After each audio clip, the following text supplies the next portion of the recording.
Yeah, so if you think about whenever you travel in a group, usually it's pretty chaotic. It's text messages, emails.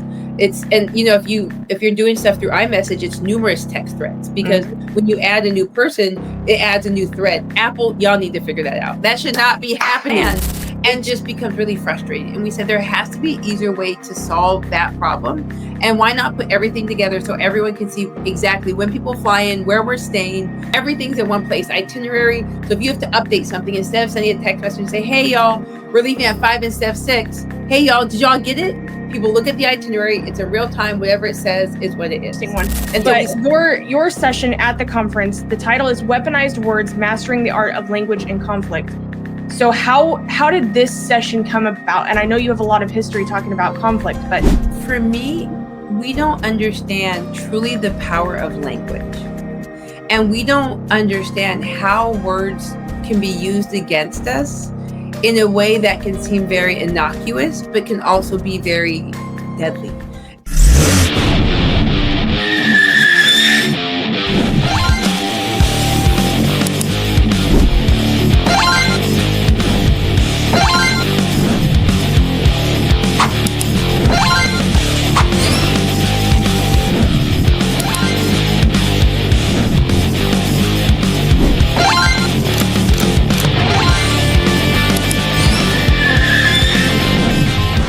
Welcome back to another exclusive Women in Automotive episode of the I'm a Car Chick podcast. Today, I have an absolute treat for you. Today's guest will be one of our keynote speakers at Women in Automotive Conference in Nashville in August. I have the pleasure of getting to work with her and speak with her a little bit before you guys see her at the event. And I want you to know a little bit about what her session is about, what her background is. I've just spent like 15, 20 minutes prior to recording with her, getting to know more about her just because she's that interesting. So without further ado, I have to introduce you to Dr. Jen Fry. Hello. Hello, friend. Good to be here. Glad to be here. I'm so happy you're here. Your history is so extensive and so different. The first question I had to ask you, because I saw it in your bio, is that you're a sports geographer. You have a PhD in sports geography. And I tried looking it up because as much as I'm into sports, I didn't know what that was. So that's super interesting. You're a tech founder. You're a CEO. You are so many things. Number one, when do you sleep? Listen, if you could see the messages from my friends or the conversations usually are like, you're going to go to sleep early today, right? You're going to go to bed. And I'm like, okay, I'm going to try. Maybe not. But like, I'm an excellent napper, but sleep, I do alligator rolls in bed and just take all my covers with me consistently. I can imagine. So where did you kind of get your start in all of this? Like, obviously you went to college and started learning a bunch of stuff. What got you kicked off in your career? Well, I think the first thing is, if we think back years ago, a person had one career and you were in it for 50 years. You got your pension, your gold watch, you retired and moved on. And we live in a world now is that there can be so many different iterations of you, and it's okay. And I think many times people don't realize that. And so when they start iterating, it kind of scares them. They want to go back into their hole. And that's the thing I'll tell people is like, there's going to be so many iterations of you, so many different industries you'll go into. Like there's so many things, and why not do it? And for me, I come from sports. I played college sports. I'm a former college volleyball coach. I coached for over 15 years. Wow. I coached for a national championship when I was at Illinois in 2011. I've kind of done it all the levels. And I thought I would live and die as a volleyball coach, 70 years in the game. And then I came to a point where there were started to be things that mattered more. And if you pay attention to college sports, especially at the Division I level, it's a heavy lift. You will be gone for 4 days for 1 2-hour game. If you're the recruiting coordinator, you always have to have your phone by you. You cannot miss a call from a recruit. And I just started to feel really resentful about what I was missing, who I was missing, all of that. And I kind of decided to jump off a cliff. I didn't know what I would do. And so when you say like all these things I've done, I've just had so many iterations of Jen Fry. And so I left and we're helping people, my former friends who are coaches, navigate tough conversations with athletes because I think one of the things in college athletics, they don't prepare you how to navigate conflict. They don't prepare you how to navigate tough conflicts. None of that. They give you X's and O's, how to help your athletes, but not how to do the hard stuff. And so a friend of mine just said, you should look at becoming a professional speaker. And I did not know what that meant. I didn't understand people got paid. Like, I had no clue about speaking. And I was like, okay, let me try it. And so I started to prepare myself for that when I was working at Duke after I left coaching. And then I realized I was pretty good at it. I did a TED Talk. And so kind of I had that iteration first of me as a college coach, then me working in higher ed, and then me saying, okay, maybe I can do this speaking thing. And then at that same time, I'd gotten a second master's, and my friend said, you can't get a third master's, you have to get a PhD. And my mom never graduated high school. She worked at the library. Like, I didn't even know this thing existed. And I was like, okay. Her mom went to Michigan State, was in a program, got her bachelor's and master's in geography. And I was like, okay, let me see if this is possible. And I knew I wanted to study Black women in sports. I knew I wanted to explain their experiences. I just didn't know where or who's going to pay me. That was really the crux of it. Like, who's going to pay for this degree? Because I'm not paying for it. And so I got this opportunity. I got to do what I wanted as a PhD, which is very different. If you're not familiar with the PhD process, you go in with an idea, your head of your department might say otherwise. And if you're doing research under them, you kind of have to fall in line. And I was so lucky and grateful that my chair was like, we're going to do this thing you want to do, and we're going to do it till the wheels fall off. So I'm very grateful at that opportunity. So then during that time, I'm speaking as well, doing my PhD. And this episode is brought to you by Epic BDC, your #1 outsourced BDC solution. Check out more about Epic BDC by clicking the link in the show notes or visiting epicbdc.com. Going back to get your PhD, I have been in schools which had like 5,000 or 6,000 people, to Michigan State, which had 50,000. I'm riding the bus. I'm that person who's going the wrong way, so I'm late to class. Like, that was me. And so then you have that next iteration of PhD student. And like I said, as I'm speaking, and then I graduate with my PhD in 3 years. And for me, group travel has always been a part of me, where in college sports, you travel in groups. I'm always helping with group travel, setting up itineraries. I'm the planner of my friends and my family. And I said, there's a problem. Let me solve it. Let me figure out, how do we solve the problem of people moving in groups? And so I started my tech company. And so there's been all these different iterations of me throughout life, and it's been nerve-wracking, exciting, scary. It's like literally it's a true roller coaster. Actually, I say have you ever seen like those Red Bull dives off the like 29 meters? That's what it's like. Like, you feel like you're doing the 3 meter off. Is like, I can handle the splash of the 3 meter, and then the clouds part, and you realize you're actually at the 29 meters, flailing for your life, trying to just hold on and not break your head on the water. And so I think, when you have different iterations of yourself, sometimes you can think what's going to happen when you jump, but you really don't know. And I think I have a very successful speaking career. So I was like, oh, starting a tech business is going to be similar. Baby, no way, shape, or form. And so that's why I said I thought I'm the 3 meters was my first company. So I'm like, I'll do it again. And in reality, it was the 29 meters I was at. And I'm jumping, and in the air, you're trying to figure out everything. And it's scary, nerve-wracking, and you're just trying to make sure you break the water without breaking something. But it's something that I don't think I'll ever regret doing, even though it's really scary and hard. Yeah, so if you think about whenever you travel in a group, usually it's pretty chaotic. It's text messages, emails. If you're doing stuff through iMessage, it's numerous text threads, because when you add a new person, it adds a new thread. Apple, y'all need to figure that out. That should not be happening. And so you have a trip with loved ones or friends or family, and you are having all these ways of managing the information. And once you land, it just becomes really frustrating. And we said there has to be an easier way to solve that problem. And why not put everything together so everyone can see exactly when people fly in, where we're staying, reservations, who's rooming together, food orders, everything's in one place, itinerary. So if you have to update something, instead of sending a text message and say, hey, y'all, we're leaving at 5 instead of 6. Hey, y'all, did y'all get it? Hey, y'all know when we're leaving. People look at the itinerary. It's in real time. Whatever it says is what it is. And so we solve that. And the second thing we solve is the sourcing of it. So if you think about, okay, we're traveling to Baltimore, we need to know what to do.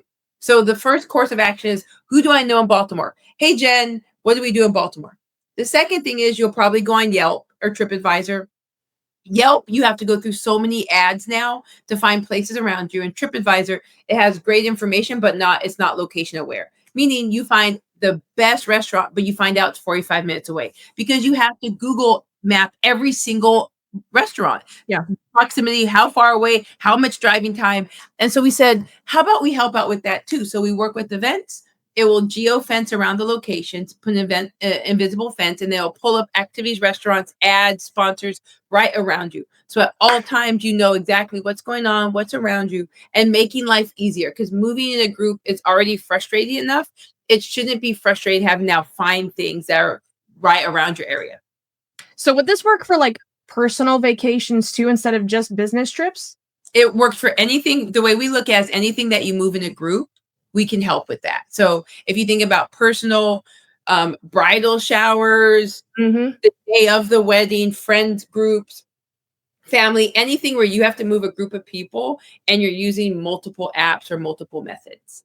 Interesting. I love this. So obviously in automotive, most of us travel a lot. If you're not directly in the dealership, us vendors have to go to conferences. Yep. We travel as a group. And that would be genius because I can't think of the text threads that we have where we've had to keep track of flight numbers, flight times, what time are we all leaving for the airport, whose house are we meeting up at, blah, blah, blah. All of the different things. It's so smart. Is it an app?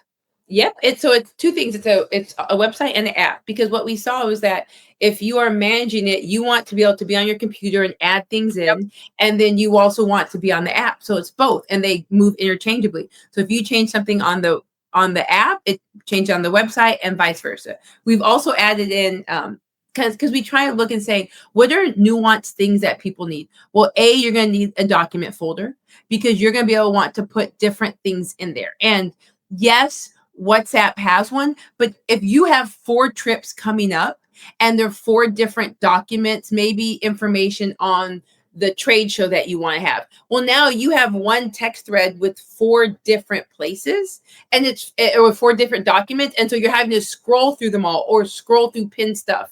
With our platform, you literally would you'd build out each trip and then you can add everything individually. So if you're like, okay, we're going to Chattanooga, let me put the trade show information in that document folder. If I'm going to New York, let me put that information there. So I potentially, as the participant, you add me to each trip, I can look and say, okay, we're going to Chattanooga in 3 months, but I can see the stuff you've built in it versus being like, hey, can you send me the hotel information? Hey, our goal is 0 logistical questions. Everything that you need is broken down per trip. And we also have a patent pending food order. So say, for instance, if I have to order subs for everyone, what people usually do is they'll build out a Google form or they'll text and they'll say, hey, everyone send me your order. Well, the problem is I'm Shasta's great friend. So I'm like, I'll order for Shasta. Well, then Shasta's like, no, I actually want the BLT. So now the person doing it has to be like, okay, which thing did she want? No, people can they can plat their orders, and then whoever the host is will export all of them and then order all the food. So what ways can we make it super easy for you all? That is huge. Like, is there cost to consumer or is it sponsored by? Did you know that there's a monthly newsletter where you can keep in touch with everything the I'm a Car Chick podcast is up to? There is. Check out the show notes below, and you can also follow us on all social media and stay in tune with whatever we're up to. We have a cost, but we can talk about this. We can talk more because we're kind of playing with some different price points, because the main thing. So also when you sign up, you get people's dietary restrictions, food allergies, disability status. So instead of in the group chat, hey, who's the vegetarian again? Who's the vegan? You can pull up all that information in one place. So we can talk it. And I would love to, also see within the automotive world, is this something that can be helpful? Because we see the places where it can be. And that's where we're trying to jump in and say, we know 100% people hate traveling in a group because of the logistical part of it. Yeah. It's not that they don't want to travel with their friends. It's because that I didn't realize we were going to be instead leaving at 6, we're leaving at 5. I didn't realize that we changed restaurants. We're not at the Chili's on 16th Street. We're actually on the Chili's on 5th Street. And so because I didn't know that, it makes my experience worse because I Uber to the Chili's on 16th. I'm like, hey, where y'all at? Actually, we're at the one on 5th. Well, now I got Uber there. It's traffic. And so we're alleviating all those problems. You literally can write notes. Hey, we're going to be wearing blue jeans. Don't forget to bring your, I don't know, binoculars, whatever it is. You can add all that pertinent information versus having to drip it to people and they miss it. I'm definitely thinking about this, especially for the Women in Automotive Conference, because so there's three of us that are driving from here to Nashville, and then one of us is driving from Virginia to Nashville. And so sure that we know all of the room numbers, all of that stuff. And then if we want to do any events while we're there, like I think that's huge. But we travel so much and do things just like that, top 10 things to do in Baltimore, top 10 things to do in Philly, stuff like that. And having that would be so simple. And then I'm also thinking about it like vacationing with my family. Like we want to go to DC and we can't decide what all we want to do while we're there and all of the things we want to see. And so having something like that where I can, send my husband things, send whoever's coming with us things and be like, hey, what do you think about this? Stuff like that. Like, that's huge. Okay, we'll have to talk more because, for the conference, we are doing some pilots with events, with conferences, really to say, how can we work together? Because you have all these people coming, right? Like if I look right now at the website, let's pull it up. Many times what I've seen is that they don't have anything about local, their sponsors, about where, like, okay, what food place is sponsoring them. But I think also they don't have anything about what to do around them. And so they'll come, they're like, okay, I want to know what to do, but I'm unsure of where to go and to hunt that down. Yeah, they don't really have anything. They have something about the hotel. And I think that could be something that we could really look at working with, is saying, how do we help give the people coming an opportunity to manage their information and to also have a place where they can say, okay, around the Renaissance Hotel, there's all these different things that we can see and do. So last question on this, because I know we want to talk about session at Women Automotive, but would there be an option for everybody to upload their photos from said event in the same place? Yeah, so right now you can upload them into the chat, but we're probably going to end up, so we have a document folder. And so we might have that also be where people can upload photos. So really try and decide on that, like with the document folder, or do we need to add a separate photo folder for people? And so kind of both things. So it might be that currently the document folder is just going to be the place for photos. So you can do them in the chat right now, but we're going to have a different place because people like things separated out. Yeah, I think that's something that we do at a lot of conferences is we all have iPhones usually. Yep. We'll do like a shared album, but then going back there and be like, okay, well, which ones did I add? Which ones did they add? Which ones have I already posted? Stuff like that. So it's, I thought that would be an interesting one. Yes. But your session at the conference, the title is Weaponized Words, Mastering the Art of Language in Conflict. And when we were talking offline, I was telling you, like, this is a huge topic for me. I'm very, very big on honest, open, transparent communication. And the fact that even if there is conflict, we can still get through on the other side, but it has to be healthy conflict. Like I can't tear you down. You can't tear me down. Yep. It's all just about the tasks. So how did this session come about? And I know you have a lot of history talking about conflict, but how did this one come about for this conference? This is one, I think when we talk about weaponizing words, for me, we don't understand truly the power of language. And we don't understand how words can be used against us in a way that can seem very innocuous, but can also be very deadly. And what I mean by that is, think about how whenever women are explaining how they feel, they're being told they're being emotional. And they're just explaining how they feel about something. And so for me, I think a lot about how words are used against us. They're used as weapons. And so many times, especially when we think about in the workplace, if we don't have a full understanding of a word, how it can be detrimental to our careers. And so, when I talk about detrimental to a career, if I'm talking with my boss, and they say, in these sessions, in these workplace, in these meetings, Jen, you've been very aggressive. And that word can be very dangerous. And so then what happens is that now in my file, it says Jen's being very aggressive in meetings. And if I don't sit there and ask, well, what behaviors are attached to it. This episode is brought to you by SCP Agency, your one-stop shop for organic social media. Check them out by clicking the link in the show notes or visit scpagency.com. Then I don't even know how to change. Right. Because, I have a meeting with my boss, Sarah, and she's like, Jen, in all these meetings, you've been very aggressive. And I internalize that. And then what's my next step in the meeting? I'm just going to sit and be quiet. I don't know what I did to do that. So instead of understanding the behaviors, I just get quiet. Hey, Jen, do you have anything? No. And now I stop using my voice. I shut down. And versus saying, well, what behaviors are attached to it? And it could be a behavior simple as whenever you start to get passionate, you start to point at people. Okay, well, now I know what thing I need to work on. But if I don't start to really nuance it out, the thing I might need to work on, I don't have a clue about, or if my boss doesn't tell me about behaviors. And so it really is getting people to understand that words that we use very commonly, if we don't have a full understanding of them, can be deadly to people's careers and promotions. And the word that they are using might not even be the appropriate word, but we don't realize that we need to be able to have a nuanced understanding of language, in that you might not be aggressive, you're just assertive, but I'm not used to people being assertive.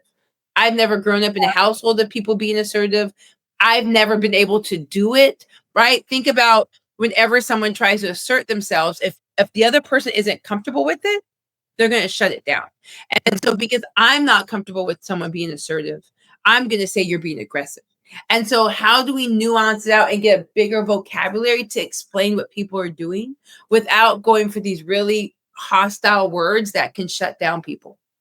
I think that's a really important question too, because anybody who knows our CEO, who will also have a session at Women in Automotive, she is a very direct, assertive person. She'll tell you plain as day from her mouth and warns everybody we hire, like, just so you know, there's no filter on this mouth. Like, I speak what I mean what I speak, and you're not going to have to wonder where you stand with me. I will very clearly tell you. How did those types of people, someone who's very assertive and someone who's never experienced assertive people in their life, what's the secret to them being able to mesh and work together and, break through those difficulties where you said, if I don't know what behavior I have that's aggressive, I don't know how to shut it down. But if I'm, our CEO, and I don't know what it is that I'm doing that's upsetting you, I don't know how to shut it down. But I also can't change who I am to my being. 100%. And I think the first thing is that we have to be able to talk to people, be like, you're going to work with people who are assertive. You are going to work with people who you can trust. If I say I don't care about this, then I don't care about it. Right. I remember this one woman I worked with, Kristen. She was great. I was a program manager and she was a business manager. I knew 100% that there were certain things that she cared about. And she cared about the type of lemonade and the type of iced tea. Those were the two things she cared about whenever I was doing programming. Anything else, if she said she didn't care about it, she did not care about it. And so I could trust her words. The problem is that people will say, I'm assertive, I mean what I say, and then don't mean what they say. And so a part of it is, if you are the assertive person, you have to be able to preemptively say, I'm going to be direct.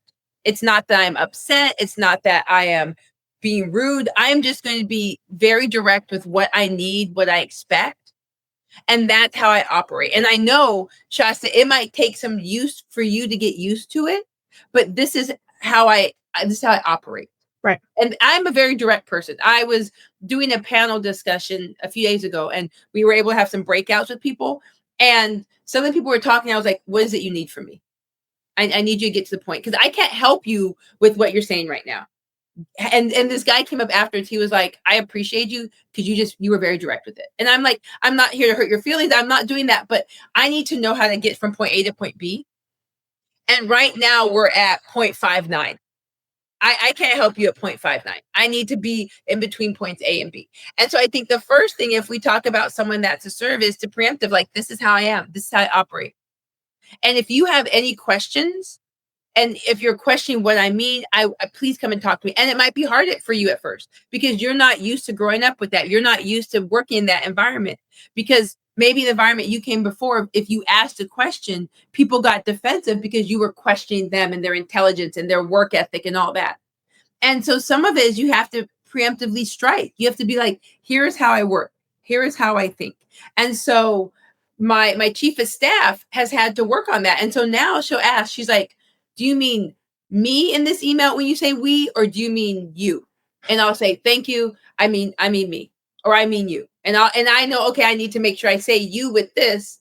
Dawn, can you fix this? And sometimes it can feel a little uncomfortable naming the person to do the thing, because we've been taught to be like, can we all get better at sending the morning email? Everyone knows it's me, right? Everyone knows JenFry sends the morning email, but we say we to soften the blow. We don't want to hurt, versus saying, hey, Jen, and not, we're not blasting in front of everyone. We're saying it directly, Jen, hey, Jen, as the person responsible for the morning email, can we have it out by 9 a.m.? And we're so uncomfortable with that direct type of feedback that we try and soften it every way. And many times the person who needs to make the change doesn't know it, or people can't really. You've made it this far, and I have to say thank you so much for listening. Please be sure to rate the show, whether you're listening on Apple Podcasts or Spotify, subscribe on YouTube, and of course on all social media channels. Light it up. They can't find the honor in my words because they're trying to figure out, who is it to, what does it mean? And so I think if you're someone that it's uncomfortable working with assertive or direct people, to really start self-reflecting on why that is, what things have happened in your past, and to know it's going to be a learning curve. And you have to be willing that when you're dealing with someone, to step out, to ask questions, to better understand what's going on, versus to go in the shell and be like, they hate me. They hate me because they said I wasn't doing this right. And so it takes a lot of reflection. And also the direct person to preemptively keep saying, like, I'm just going to be direct. This I am. And when we say the direct person, we also don't mean the person that's rude, right? Disrespectful. The person that's like, this is what I need from you. Yeah. And to be able to have those honest and open, transparent conversations. So when we think about the women and even some men that are going to be attending your keynote session at the conference, if that person is there, but other people in their organization are not, and they come back and they're like, oh, I've got this great communication knowledge as to, how to work around conflict, but there are other people at work do not. How would you recommend them, working on that with them? Well, I think the thing is that whenever we go to conferences, we write 50 pages and then we want to implement everything now. And, I'm a former college coach. And when you are an assistant coach, you are like, I know how I'm going to run my program. I know how I'm going to run my program. I know that when I become head coach, I'm going to run my offense this way, my defense this way, my team culture this way. You know how you're going to run everything. And then when you get there, you try and throw everything at them and nothing works, because you're trying to change everything at once and there's nothing they can hold on to. And so what I would tell people is, my session is going to be interactive. Y'all aren't finna listen to me for an hour, baby. Y'all aren't going to. You are going to interact with people, because the first part is you have to have that verbal experience of talking to each other, nuancing out, how do I say this? And so what I would say is talk to people and say, hey, I learned this really great stuff. I'm going to be trying it out. I love your feedback on it. And I'd love to discuss it more with you. And so people understand what you're going to be doing, versus you come in and you're going to just change how you talk to people. I wouldn't advise that. I would advise that you have conversations with people about what you've learned and how you're going to start trying it out, because you have to try it out. Your work culture, you might have one way of communicating, and your work culture is going to be very different. And so you have to try it out and start building up to it, versus coming in and trying to change everything at once, and then it's going to cause some butting of heads. I love this. This is going to be so great for our attendees and anybody who's in the room. I can't wait to see the impact that this has. I believe you're going on the 5th. Is that correct? That's the day. I'm not sure yet, but that sounds good. We'll find out. We'll find out when that gets Yes. released. If audience, if you have not yet purchased your ticket for Women in Automotive, I have the exclusive honor of being able to give you an exclusive discount code just from the I'm a Car Chick podcast. This will not be on social anywhere. You will not see it written anywhere. Your code for the conference for 25% off is CarChick25. No spaces. Make sure that you get your ticket to attend this. Jen, if any of our listeners want to connect with you ahead of the conference to make sure they get to meet you at the conference, what's the best way to reach out and speak with you? Luckily, it's super easy. My name, just JenFryTalks on all social media. Everything possible is JenFryTalks. So reach out to me. Also, can I plug this book I wrote? Yes. Oh my God, I meant to ask you about that. I didn't even know. Oh, it's all good. But we've been having such phenomenal conversations. Like I feel like we're friends now. I know we are. Okay, period. So I wrote a book. It's called I Said No, and it's how to have a backbone and boundaries without being a jerk. And so the reason I wrote it is really because I felt like saying no to people is one of the hardest things. Yeah. And so how could I help people learn how to say no, self-advocate, set boundaries, but also understand that they have to center themselves. And so when you say no, sometimes you're going to hurt people's feelings. Sometimes people will be mad at you and it's okay. And so it's just stories, it's conversations, there's some reflective questions, but the goal of it really is to help women, help folks better say no and self-advocate, because we don't do a good job self-advocating. And sometimes we are willing to hurt ourselves just so we don't have to have the conversation. And I want people to have more of the conversation because they are worth it. Absolutely. And are you going to have the book? I know it releases August 1st. Are you going to have any copies with you at the event? I potentially might. I'm still deciding on that, but I potentially might have some. You can find, if you go to my website, JenFryTalks.com, there's just like, hey, I wrote a book. You can pre-sale order it. It's on Amazon for $9.99 for the EPUB. Yes, for pre-sale now, or for the Kindle. On Barnes & Noble, you can get the paperback pre-sale for $14.99 and the EPUB for $9.99. I tried to keep it reasonable because like I'd rather have more people get the book, and it's kind of a no-brainer to buy versus people are like, well, that's a little steep. I don't want people to ever think that's a little steep. No, I was actually thinking that's extremely affordable. Right. That's what my goal was, especially with the EPUBs for $9.99, but the paperback is $14.99. The design and cover is amazing, but my goal is to help people, especially holidays are coming. You know, that is when people have the biggest problem of saying no, is during the holidays. And so we want to help people not have to have their family over for a whole Thanksgiving or Christmas dinner when they know darn well they do not want to do it. Yes. I love that.